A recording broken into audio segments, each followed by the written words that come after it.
Hello NEET warriors and welcome back to our NEET quest pick channel, जहां हम NEET 2026 crack करने से related सारी इंपॉर्टेंट अपडेट शेयर करते हैं। चलिए आज जो है हम लोग बात करने वाले हैं कि नीट 2026 के लिए क्या स्ट्रैटेजी है, अल्टीमेट क्या 6 मंथ्स प्लान है, ठीक है। लेकिन ये 6 मंथ प्लान डिस्कस करने से पहले आज इसी वक्त आपको अपने साथ एक जो है कॉन्ट्रैक्ट डील करना होगा, एक कॉन्ट्रैक्ट जो है वो साइन करना होगा and that contract is the toppers contract, जिस कॉन्ट्रैक्ट में हम लोग 2 क्लॉजेस रखने वाले हैं और ये 2 क्लॉजेस जो होंगे वो नॉन नेगोशिएबल होंगे। भाई ये कॉन्ट्रैक्ट जो है वो आपको आपके सपनों के गेटवे मतलब नीट 2026 को क्रैक करने में हेल्पफुल है और इसीलिए ये आपको अपने साथ खुद साइन करना है कि भाई मुझे जो है नीट 2026 क्रैक करना है। और इस कॉन्ट्रैक्ट में जो 2 क्लॉजेस हैं वो मैं आपको बता देती हूँ कि भाई क्लॉज ए कहता है the 72 hour rule. What is the 72 hour rule? मतलब ये है कि can you commit to a minimum of 72 hour of dedicated study Monday to Saturday for the next 180 days and no excuses for this। मतलब आपको एक week में Monday to Saturday जो है बिल्कुल कंसंट्रेशन के साथ में 72 आवर्स जो है डेडिकेशन के साथ में स्टडी करनी है। क्या आप इस रूल को फॉलो कर सकते हैं? क्या आप इसके लिए कमिट कर सकते हैं? Clause A. क्लॉज बी कहता है द डिस्ट्रैक्शन ब्लैकआउट, मतलब आपकी पढ़ाई में जितने भी डिस्ट्रैक्शंस आ रहे हैं, जैसे कि आपका सोशल मीडिया हो गया, फेसबुक हो गया, आपका फ़ोन हो गया, आपके फ्रेंड्स हो गए, रिलेटिव्स हो गए, रिलेशनशिप्स हो गए, क्या आप उन सभी डिस्ट्रैक्शंस को ब्लैकआउट कर सकते हैं जो आपकी पढ़ाई में आपको डिस्ट्रैक्शंस दे रहे हैं, आपको डिस्ट्रैक्ट कर रहे हैं, फोकस नहीं करने दे रहे हैं? उन सभी को अगले नेक्स्ट 6 मंथ्स के लिए आपको ब्लैकआउट करना है। क्या आप ये कर सकते हैं? अगर आप ये दोनों क्लॉजेस जो हैं वो कमिट करने के लिए तैयार हैं, रेडी हैं, अगर आपका आंसर जो है वो हाँ है, तब तो बिल्कुल from the bottom of my heart welcome, ठीक है। लेकिन अगर आप जो है इस 2 क्लॉजेस को कमिट नहीं कर सकते हैं तो प्लीज़ आप वापस जाइए, स्क्रॉल करिए रील्स, फेसबुक पे अपना इंस्टा चलाइए, अपने फ्रेंड्स जो हैं, अपने रिलेशनशिप जो हैं उनको मेंटेन करिए। So are you ready for this mission? अगर आपका आंसर हाँ है तो लेट्स प्लान द स्ट्रेटजी। इस मिशन की तैयारी करते हैं। कैसे तैयारी करनी है? भाई आपके पास 180 डेज है। देखो बहुत इंपॉर्टेंटली जो सबसे मोस्ट इंपॉर्टेंट बात है that is you have 180 days और इनको हम कैसे प्रिसाइसली प्लान वे में जो है, डेडली वे में जो है यूज कर सकते हैं for the surgical strike to crack NEET 2026। सबसे पहले आपका हथियार क्या है, आपके पास वेपन क्या है? So your weapon is 180 days into 12 hours per day, that is 2160 hours, 2160 hours आपके पास टोटल लेफ्ट हैं फॉर नीट 2026। उसके बाद स्ट्रैटेजी क्या है? क्या स्ट्रैटेजी है आपके पास में? इन 2160 आवर्स में कैसे आपने स्ट्रैटेजी प्लान करी है? क्या स्ट्रैटेजी आपने प्लान करी है टू क्रैक?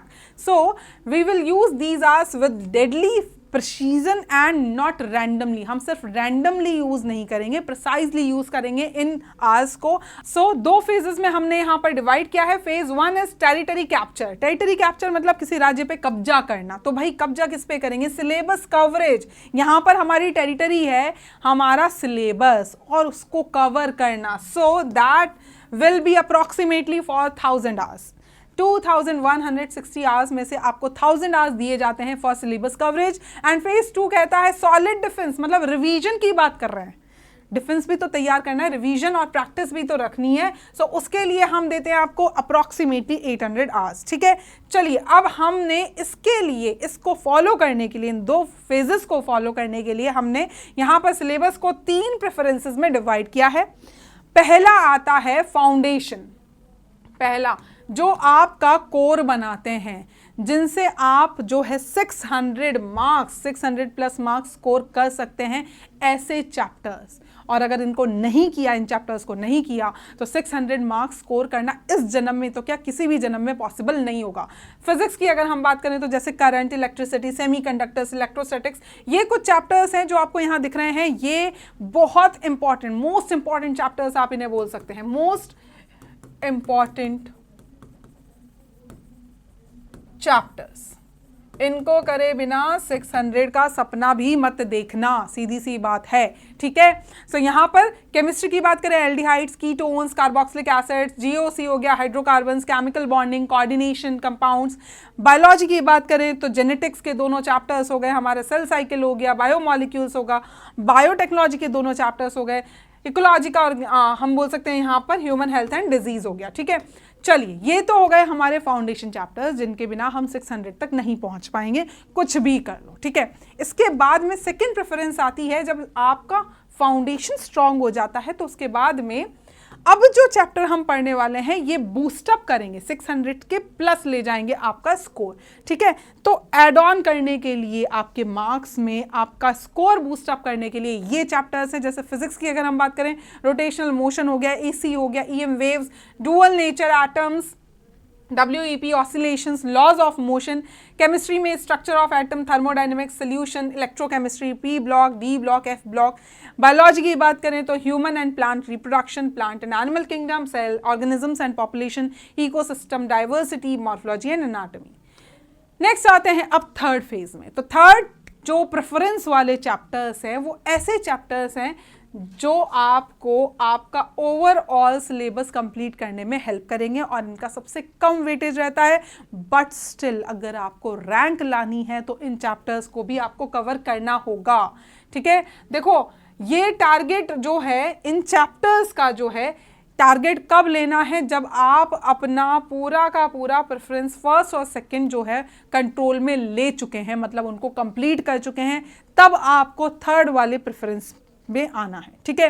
फिजिक्स की बात करें तो motion in a plane, properties of matter, कुछ चैप्टर्स हैं जो आपको थर्ड प्रेफरेंस में मिलेंगे, केमिस्ट्री में भी मिलेंगे और बायोलॉजी में भी मिलेंगे, ठीक है। नेक्स्ट बात करते हैं अब हम, ठीक है। हम लोग एक मिशन पे जा रहे हैं, दैट इज नीट 2026 को क्रैक करना, दिस इज द मिशन।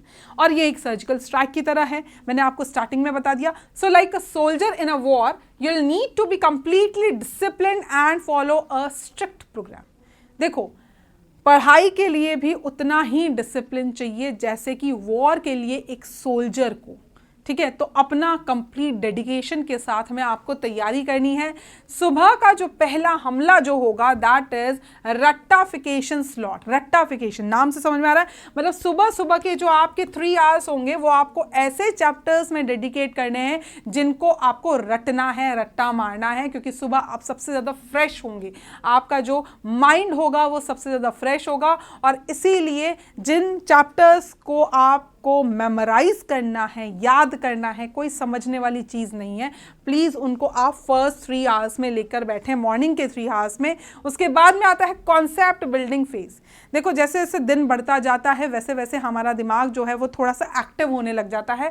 तो यहाँ पर जब आपका दिमाग 3 घंटे के बाद में एक्टिव हो चुका है, अब आप लेंगे कॉन्सेप्ट बिल्डिंग फेज, मतलब लेक्चर स्लॉट। 4 आवर्स का ये स्लॉट होगा और इसमें नए कॉन्सेप्ट्स जो हैं वो हम लर्न करेंगे फ्रॉम लेक्चर्स और नोट्स। किसी भी तरीके से आप करें ये चीज़, ये आपको डिसाइड करना है, बट लेकिन 4 आवर्स का यूटिलाइजेशन इस तरीके से होना चाहिए कि आप मैक्सिमम न्यू कॉन्सेप्ट्स स्लॉट में लर्न करें। नेक्स्ट आता है क्वेश्चन सॉल्विंग, प्रैक्टिस स्लॉट जिसे हम बोल रहे हैं, ये होगा 3 आवर्स का। जो भी अभी तक पढ़ा है सुबह से लेकर, मतलब 3 + 4 आवर्स दैट इज 7 आवर्स में जो भी स्टडी किया है उसको प्रैक्टिस करना है कि भाई आपने कितना पढ़ा है। आपको पता भी तो लगना चाहिए ना कि आप क्वेश्चन कर पा रहे हैं या नहीं कर पा रहे। रट्टा मारा है तो उससे याद है कि नहीं याद है, कॉन्सेप्ट समझा है तो वो कॉन्सेप्ट समझ में आया है या नहीं आया, वो इस वाले स्लॉट में, प्रैक्टिस स्लॉट में आपका जो है डिसाइड होगा। DBP सॉल्व करिए, NCERT के क्वेश्चंस, PYQs, जो भी आपने लर्न किया है उससे रिलेटेड क्वेश्चंस प्रैक्टिस करिए। और डे डीब्रीफ अगर हम बात करें, रिवीजन स्लॉट, देखो दिन भर में जो भी पढ़ा है उसको रिवाइज करना बहुत ज़रूरी होता है, ठीक है। तो ये है 2 आवर्स का स्लॉट और इसमें आपको पूरे दिन भर में आपने जो भी पढ़ा है उसको रिवाइज करना है और नेक्स्ट डे के लिए टारगेट सेट करने कि भाई कल मैं ये चैप्टर्स लेने वाला हूँ। फर्स्ट 3 आवर्स में मॉर्निंग स्लॉट में, सुबह के हमले में मैं ये चैप्टर्स करूँगा और कॉन्सेप्ट वाले जो फेज है मेरा उसमें मैं ये चैप्टर्स करने वाला हूँ, ठीक है। नेक्स्ट आता है सिलेबस कंप्लीट करना स्ट्रैटेजी का सिर्फ आधा पार्ट है, आधा हिस्सा है। Other half involves constant revision and regular mock testing. आप जो पढ़ रहे हैं वो कितना समझ में आ रहा है, कितना याद हो रहा है, कितना मेमोराइज हो रहा है, वो आप कैसे जानेंगे? वो आप जानेंगे bye regular revision and mock testing. आप रेगुलर प्रैक्टिस टेस्ट दीजिए, आप रेगुलर जो है क्वेश्चन प्रैक्टिस करिए। सो देखिए, NCERT is your holy book. आपकी जो ग्रंथ है अभी इस टाइम पे वो सिर्फ और सिर्फ क्या है? एनसीईआरटी। तो इसको बायोलॉजी हो, ऑर्गेनिक केमिस्ट्री हो गया, इनऑर्गेनिक केमिस्ट्री हो गया, इनकी जो एनसीईआरटी है, क्योंकि देखो फिजिक्स में एनसीईआरटी नहीं आएगी, मतलब नहीं आएगी का मतलब ये नहीं है कि आप कंप्लीटली ही एनसीईआरटी को अवॉइड कर दें। मैं यहाँ बोल रही हूँ थियोरेटिकल पार्ट फिजिक्स में जो कि कम होता है।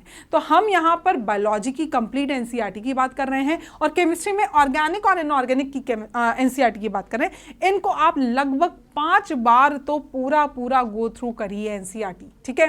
वर्ड्स हो गए, सेंटेंसेस हो गए इन बुक से, वो आपकी मेमोरी में बिल्कुल चिपक जाने चाहिए कि रात में सोते हुए उठाकर भी आपको कोई पूछे कि इस लाइन में क्या दे रखा है एनसीईआरटी की, तो भी आप बता सकें। This is how you have to read the NCERT with complete focus, with complete concentration, ठीक है।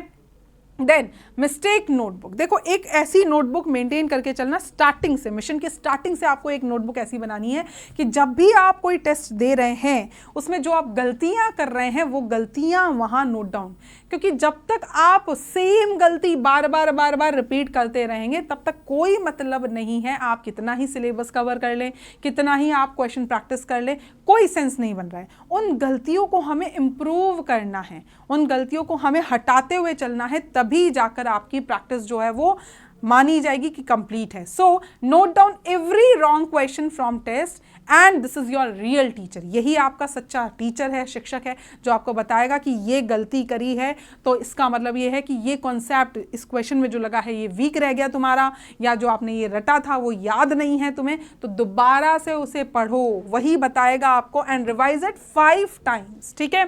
जैसे बचपन में नहीं होता था, एक नोटबुक दी जाती थी, मतलब कोई भी हमने गलती करी है तो 5 बार उसे लिखो, और 5 बार लिखने के बाद वो अपने आप याद हो जाती थी। बस वही फॉर्मूला हमें यहाँ अप्लाई करना है। थर्ड आता है एक्चुअल साइमुलेशन। बेटा, ये जो मिस्टेक नोटबुक वाला जो पार्ट है ना, ये बहुत ज़रूरी है। अपनी गलतियों को सुधारना है। अगर सेम मिस्टेक आपने नीट में करी है तो कोई सेंस नहीं बन रहा है। आप कितना ही सिलेबस कवर कर लो, आप कितने ही मॉक टेस्ट दे लो, कोई मतलब नहीं बनेगा, क्योंकि आप सेम गलती वहाँ भी करके आएंगे नीट के एग्जाम में भी। तो वो गलती वहाँ ना करें, इसीलिए हम यहाँ आपकी प्रैक्टिस करवा रहे हैं। Actual simulation mock test. Actual testing क्या होती है टेस्ट से? तो भाई वहाँ नीट डायरेक्ट देने के पहले यहाँ टेस्ट दे लो, ताकि आपकी मिस्टेक्स आपको पता लग जाए और आप उन्हें इंप्रूव कर सकें, उन पे वर्क कर सकें। So give at least 25 part test आपको लगभग देने हैं और 25 फुल सिलेबस टेस्ट आपको देने हैं, और हर टेस्ट को एनालाइज करना है विदाउट फेल। अपनी गलतियों को जानना है और उनको इम्प्रूव करना है, ये बहुत ज़रूरी है। जब तक आप ये नहीं करेंगे तब तक मान के चलिए कि आप कितना ही एनसीईआरटी पढ़ लें, आप कितना ही टेस्ट दे लें, पार्ट टेस्ट दे लें, फुल सिलेबस टेस्ट दे लें, बट आप अगर अपने टेस्ट को एनालाइज नहीं कर रहे हैं, अपनी गलतियों को नोट डाउन नहीं कर रहे हैं, उन गलतियों पे वर्क नहीं कर रहे हैं, तो आप स्कोर नहीं कर सकते। सिंपल सी बात है। तो बेटा, ये था आज का हमारा सेशन। अब the strategy is on the table, the mission blueprint is in your hands. अगर तुम इस मिशन के लिए तैयार हो तो कमेंट में लिखो मिशन नीट 2026 एक्सेप्टेड, और कसम खा लो कि अगले 180 दिन में कुछ भी हो जाए हम नीट क्रैक करके दिखाएंगे। So that's all for today. अगर आपको वीडियो पसंद आया है तो like it and subscribe to our channel for more videos like this. See you later. Thank you.